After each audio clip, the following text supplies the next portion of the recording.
Assalamualaikum warahmatullahi wabarakatuh. Hello everyone. We are from the first group, and today we like to present about our assignment with the title is jenis-jenis data penelitian. Nah, before we start, I will give you the information.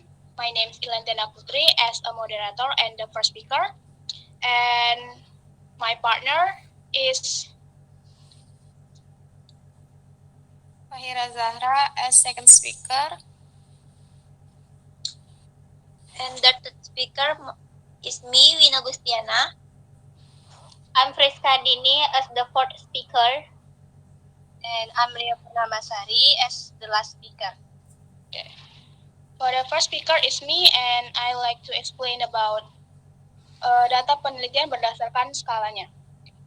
Dari for data penelitian ada 4 data penelitian. Ya, yang pertama itu data penelitian nominal, yang kedua itu data ordinal, yang ketiga itu data interval, dan yang keempat itu data rasio. Sebelum saya menjelaskan lebih lanjut, I will give you the simple explanation what is data penelitian. Apa sih itu data penelitian? Jadi data penelitian itu merupakan kumpulan dari kumpulan dari berbagai informasi berupa bentuk angka, simbol, maupun tulisan yang diperoleh melalui proses pengamatan subjek penelitian. Nah, dalam data penelitian berbentuk skala ada 4 seperti yang saya bilang tadi. Data yang pertama itu data nominal. What is data nominal? Apa sih itu data nominal atau nominal scale? Nah, data nominal is a type of data that used to label variable without providing any quantitative value. Ya, jadi data nominal itu merupakan tipe data yang digunakan untuk melabel variabel tanpa memberikan nilai kuantitatif apapun. Jadi, data nominal ini bisa dikatakan sebagai data yang bersifat kategoristik. Ya, kenapa? Karena prosesnya itu berdasarkan pengelompokan beberapa objek yang berbeda berdasarkan karakteristik. Nah, data nominal ini juga termasuk data yang awal, yang rendah, karena hanya berisi simbol. Contohnya itu jenis kelamin. Yang kita tahu kan jenis kelamin ada 2, yaitu laki-laki dan perempuan. Nah, jenis kelamin yang digunakan di data penelitian itu diibaratkan simbol. Jadi, kita bisa gunakan gender perempuan itu sebagai simbol 1 dan gender laki-laki itu sebagai simbolnya 2. Jadi, perlu diingat data nominal itu hanya berupa angka-angka dan apapun yang dipergunakan hanya sekedar simbol. Jadi tidak ada operation matematik, nggak ada operasi matematika di data nominal.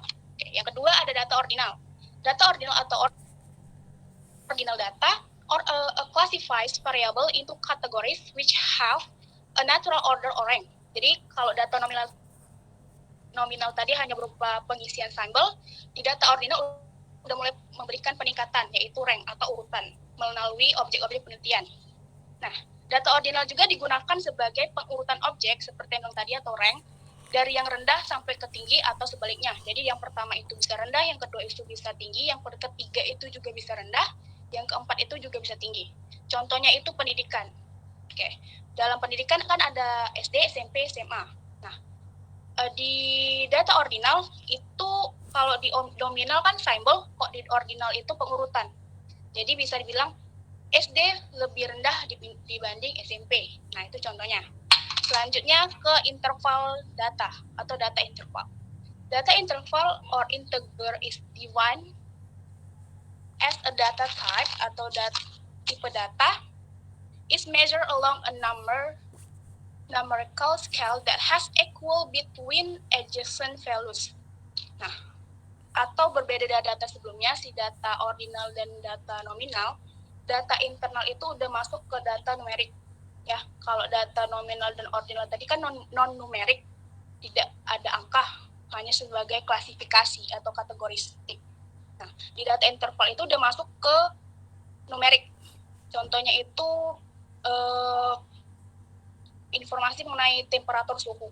Jadi, misalnya di satu ruangan itu ada 50 di ruangan A suhunya itu 50 derajat, di ruangan B 100 derajat. Nah, yang kita cari itu perselisihannya, selisih dari dua ruangan itu. Nah, itu di interval datanya. Nah, yang terakhir itu rasio. Nah, rasio ini bisa dibilang data yang tertinggi karena di dalamnya ada klasifikasi, ada urutan, ada selisih, dan ada kalian. Jadi, ini udah masuk dari operasi matematik ya. Kalau di nominal kan, di nominal dan ordinal kan tadi belum masuk ke operasi matematik. Nah, di rasio udah masuk semua. Jadi bisa dibilang the perfect-nya. Nah, rasio itu apa? Data rasio itu merupakan measure along a numerical scale that has equal distance between adjacent value and a true zero. Jadi data tertinggi atau bisa data yang perfectnya karena sudah banyak melakukan kuantitatif value, sama kayak interval, namun yang beda dari rasio itu sudah bisa melakukan persentase.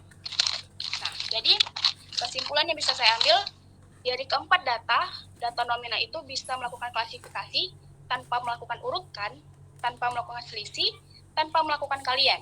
Di data ordinal bisa melakukan klasifikasi dengan urutan tanpa selisih, tanpa kalian. Di data interval bisa melakukan klasifikasi, bisa melakukan urutan, bisa melakukan selisih, tanpa bisa melakukan kalian. Dan di data rasio bisa melakukan klasifikasi, bisa melakukan urutan, bisa melakukan selisih, dan bisa melakukan kalian. Nah, jadi data rasio itu finalnya yang paling rumit karena bisa melakukan 4 tahap sekaligus. Kalau yang lain kan hanya 1, 2, 3. Nah, yang keempat ini bisa semua. I think that's all about our explanation. If I have some mistake about my word, please forgive me and thank you. I'll give the time to the next speaker. For the second speaker, it's your time. As second speaker, I will continue Ilan explanation. Di sini saya akan menjelaskan jenis data berdasarkan waktu pengumpulan. Jenis data berdasarkan waktu pengumpulan itu ada 2, yaitu data cross section and data berkala. Yang pertama, data cross section itu yaitu data yang didapatkan peneliti melalui survei atau pengumpulan data periode waktu, hingga kita dibutuhkan pendataan ulang, maka perlu menunggu periode waktu berikutnya. Contohnya yaitu misal data penjualan periode dari bulan Januari hingga Maret di tahun 2021 di perusahaan tertentu misalnya. Oke, next. Data yang kedua yaitu data berkala. Data berkala yaitu merupakan kebalikan dari data cross section.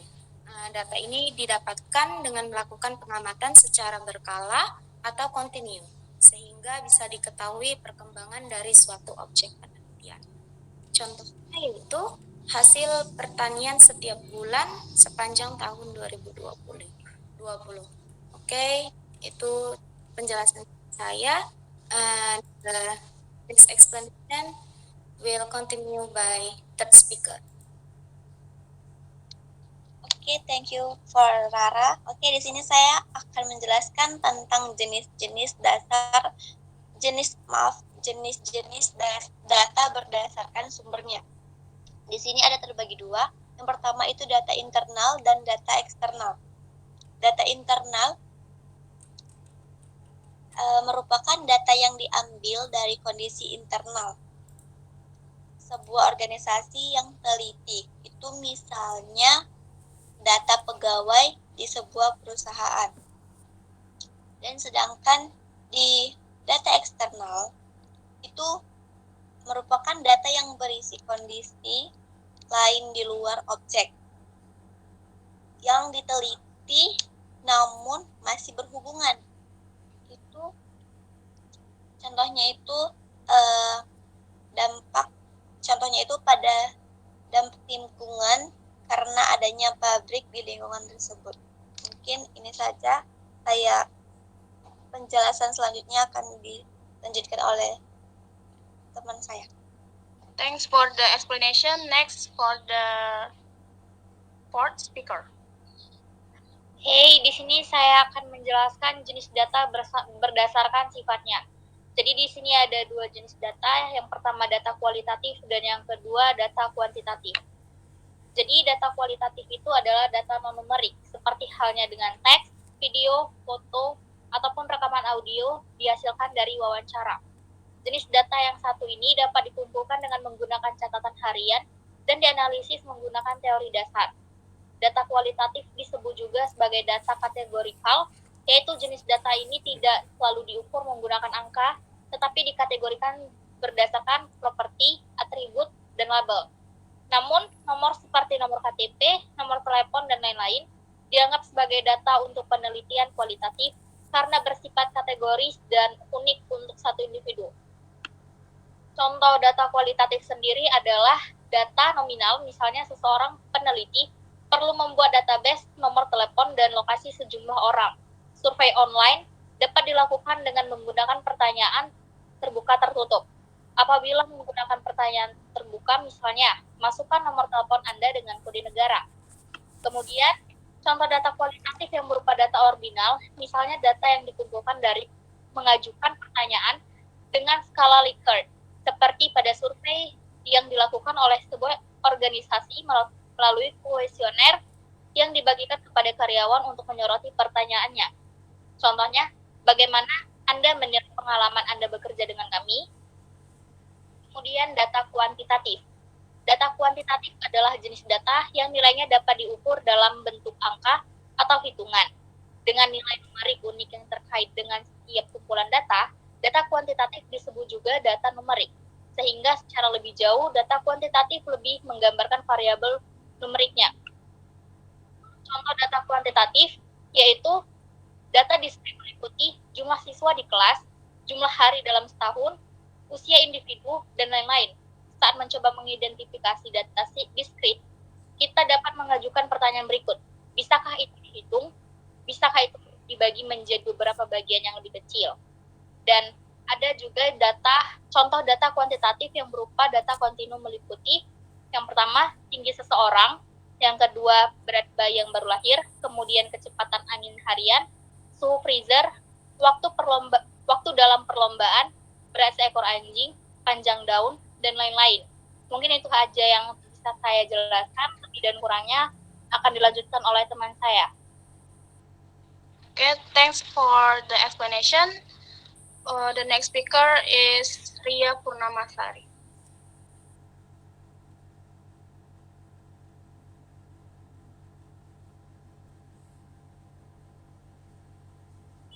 Okay, I'm Ria Purnamasari and I'm the last speaker. Di sini saya akan menjelaskan tentang jenis-jenis data berdasarkan cara memperolehnya. Jadi di sini itu ada dua jenis data, yaitu ada data primer dan data sekunder. Apa sih yang dimaksud dengan data primer? Data primer adalah data yang didapatkan secara langsung, sehingga pihak yang melakukan penelitian melakukan pengumpulan data langsung di hadapan narasumber ataupun objek penelitiannya. Jadi di data primer ini, data tidak didapatkan dari pihak ketiga, melainkan dikumpulkan secara langsung. Adapun contoh yang didapatkan dari data primer ini bisa melalui data yang didapatkan langsung dari hasil wawancara dengan narasumber, ataupun data yang didapatkan peneliti dari kegiatan survei langsung ke lapangan. Dan yang kedua adalah data sekunder. Data sekunder ini adalah kebalikan dari data primer, yaitu di mana data sekunder adalah data yang didapatkan dari pihak lain dan data ini sifatnya sudah tersedia. Jadi peneliti tidak perlu mencari dan mengumpulkannya sendiri.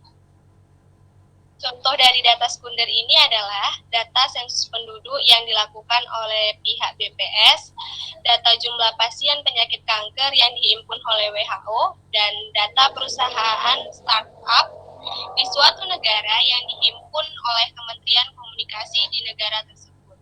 Saya rasa cukup tentang penjelasan saya. Terima kasih.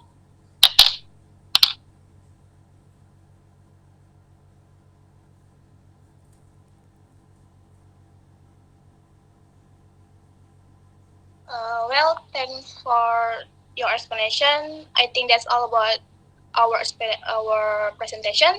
If there are some mistakes, we are so sorry because we're still learning. Thank you and wassalamualaikum warahmatullahi wabarakatuh.